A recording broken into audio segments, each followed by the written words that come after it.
هنعمل النهارده بسكوت سهل جدًا وبسيط جدًا ومقاديره متوفرة عندنا بشكل مش طبيعي يعني، هنحس أصلًا إن إحنا ما عملناش حاجة وما كلفناش. هو بسكوت ل10 دقايق هيتعمل فعلًا حرفيًا في 10 دقايق معانا، وكمان ببيضاية واحدة هنعمل كمية كبيرة وحلوة من البسكوت، نتيجة مضمونة ممتازة من الآخر يعني. معاكم هلا أبو بكر، من فضلكم لايك وشير للفيديو لو عجبكم، وتعالوا بينا نقول بسم الله الرحمن الرحيم ونبدأ. اول حاجه عندي بيضايه واحده تكون بدرجه حراره الغرفه، يعني ايه؟ يعني مخرجينها مثلا من التلاجة قبل ما نشتغل بنص ساعه او ساعه، وعليها كيس من الفانيليا. نقدر طبعا نحط نقطتين من الفانيليا السايله لو عندنا.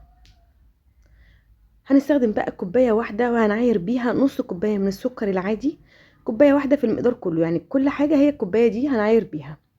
كمان نص كوبايه من الزيت. زي ما انتم شايفين المقادير بسيطه ومش محتاجه ميزان، بس نثبت الكوبايه اللي هنشتغل بيها. هبدأ بقى أقلب كويس جدا البيض مع السكر والزيت. أنا عايزة هنا السكر يندمج يدوب تماما مع السكر مع البيض والزيت، أسفة. ومش بس هيدوب، كمان القوام بتاعه هيتغير وكمان لونه هيفتح. هنفضل نقلب كده حوالي دقيقة دقيقتين، هنلاقي القوام بدأ يتقل معايا واللون بدأ يفتح زي ما انتوا بدأتوا تشوفوا كده. وطبعا كده أكيد السكر داب. خلاص كده خلصنا المواد السايلة. تعالوا بقى ندخل على المواد الجافة. وعندي هنا كوباية ونص من الدقيق العادي، اللي هو جميع الاستخدامات يعني.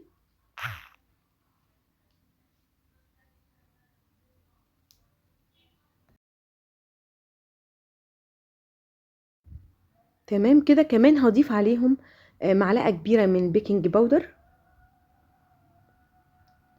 بس كده. شفتوا؟ مفيش اسهل من كده اظن يعني. مقادير بسيطة جدا وسهلة جدا، ومش هتصدقوا النتيجة اللي هتطلع من المقادير البسيطة دي.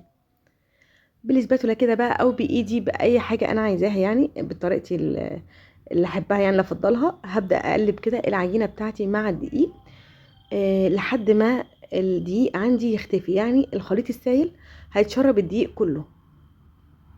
انا شفت ان هي مش محتاجه ايدي، يعني هي بالسباتشولا سهله جدا وبسيطه يعني، مش محتاجه عجن، يعني زي ما انتوا متعودين معايا ان البسكوت عمره ما بيتعجن.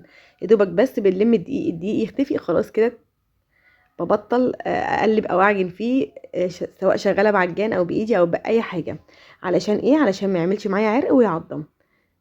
ودي قاعده اعتمدوها في اي بسكوت بتعمله، مجرد ما الدقيق يختفي بنقف فورا عن العجن او التقليب. زي ما انتم شايفين كده العجينه جميله وجاهزه معايا خلاص للتشكيل.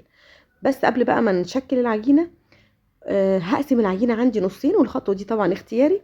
انا هعمل نص بالشوكولاته ونص بالفانيليا. هاخد جزء بقى كده على جنب، والجزء التاني هو ده اللي انا عايزه اعمله بالايه، بالشوكولاته. طبعا لو مش حابين تعملوا الخطوه دي براحتكم، يعني ده على حسب ذوقكم المفضل. اللي بيحبوا بالفانيليا يكمل كله بالفانيليا، اللي بيحب بالشوكولاته يكمل كله بالشوكولاته، زي ما تحبوا. هحط بقى كده معلقه كبيره من الكاكاو الخام يعني اللي مش محلى بالسكر يعني. وهبتدي اقلب العجينه، هقلب برضو في العجينه لحد ما الكاكاو بتاعي يختفي. طب اذا العجينه تقلت معايا شويه وده ما حصلش معايا، يعني كانت ناشفه يابسه كده، هحط لها معلقه من اللبن.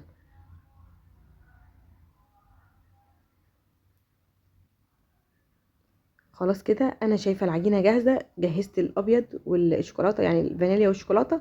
هبتدي بقى اجيب صاج كده واكون حاطه فيه ورقه زبده، وهبتدي اخد من العجينه قطع متوسطه، وهعملها كور بقى كده زي ما انتم شايفين. يعني هو كمان مش سهل بس في تحضيره، كمان سهل في تشكيله جدا. اسيب بس بينهم مسافات كده معقوله، علشان لما هيدخل الفرن طبعا هيفرش شويه.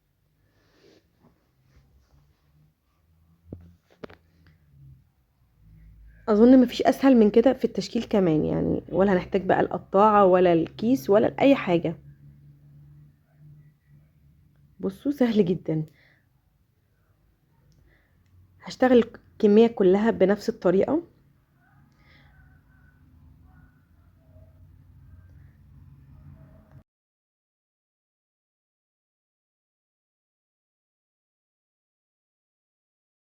هبتدي بقى كمان اشكل بنفس الشكل والطريقه العجينه اللي بالشوكولاته، وبرده زي ما قلنا نسيب مسافات كده بينهم وبين بعض. العجينه سهله جدا يا جماعه بجد، يعني لو معانا ولاد صغيرين نقدر نخليهم كمان يساعدونا بقى او يعملوه هم ويشكلوه كمان، يعني سهله جدا جدا. خلاص كده هبتدي بقى اشكل كله واخلص الكميه كلها زي ما انتم شايفين. نقدر نسيبه بالشكل ده. هنا بقى انا قررت ان انا هعمله اقلبه في سكر كده من الناحيتين. بصراحه السكر اداله قرمشه بشكل غير طبيعي، يعني هو كده كده هيبقى مقرمش من بره، بس السكر زود عليه جمال يعني. تقدروا تستغنوا عن السكر، عن خطوه السكر دي، مش يعني لو مش حابين تزودوا سكر. بس انا شايفه ان بخطوه السكر دي هو السكر بتاعه مظبوط جدا. انا من الناس اللي مش بتحب السكريات زياده. انما انا شايفه بتقليبه في السكر كده هو مظبوط، لان سكره اصلا قليل. فاذا حابين تقللوا السكر، ما تحطوش البسكوت تاني في سكر تاني، تقلبوه في سكر تاني. على فكره السكر ده عادي حبيبات يعني زي ما انتم شايفين كده. اكتفوا بس ان انتوا بالسكر اللي حطوه في العجينه ويبقى تمام، ويبقى كده جاهز على دخوله الفرن. وكمان نقدر ما نشكلش من بره ولا حاجه. بس انا بقى هشكله معاكم بسهوله جدا، بطريقه سهله جدا زي ما اتفقنا، هو كله سهل. تشكيل بقى زي ما انتم شايفين كده. دي عندي قطعه مدوره. طب لو مش عندنا القطعه المدوره دي، غطا ازازه.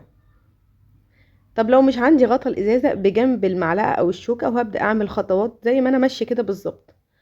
يبقى قطعه مدوره، غطا ازازه، المعلقه بجنبها كده او الشوكه، يعني بمنتهى البساطه. عايزه اقول لكم ان هو بيدخل الفرن عادي جدا بالشكل الاولاني من قبل ما نعمل البصمات دي او القطعات دي. بس حابين نزود في شكله اجمل، يعني يبقى اجمل. والتشكيل ده ما بياخدش مني دقيقتين بجد. خلاص كده تمام. هدخله بقى الفرن على درجة حرارة وسط 180 لمدة يعني بالكتير قوي ربع ساعة. اول ما نلاقي الظهر بتاعه من تحت احمر، بقى لونه ذهبي كده، هطفي عليه. ده شكله كده بعد ما استوى. قعد بالظبط معايا 15 دقيقة. طبعا بنسيبه شوية في الصاج، بيبقى طري في الاول، بنسيبه كده 10 دقايق، بنلاقيه مسك نفسه وبقى تمام. عايزه اقول لكم بقى ان هو مقرمش جدا من بره. انتوا لما تمسكوه كده حاجة حلوة يعني. بصوا ظهره. اولا الفراغات اللي في البسكوت من ورا دي، اي بسكوت لما نعمله ونلاقي الفراغات دي موجوده، معنى كده من قبل ما ندوقه ان البسكوت الحمد لله ناجح معانا ومش مكتوم. وده الفراغات دي هي المستوى يعني، او المعيار اللي بنحكم بيه على البسكوت. زي ما انتم شايفين كل الوصفه خدت معايا تقريبا بالكتير قوي نص ساعه، وكان البسكوت عندي جاهز ونقدر ناكله خلاص كده. مقرمش من بره، طري كده ولذيذ من جوه، يعني هيعجبكم جدا. ما تنسونيش بقى في اللايك والشير، واقول لكم مع السلامه.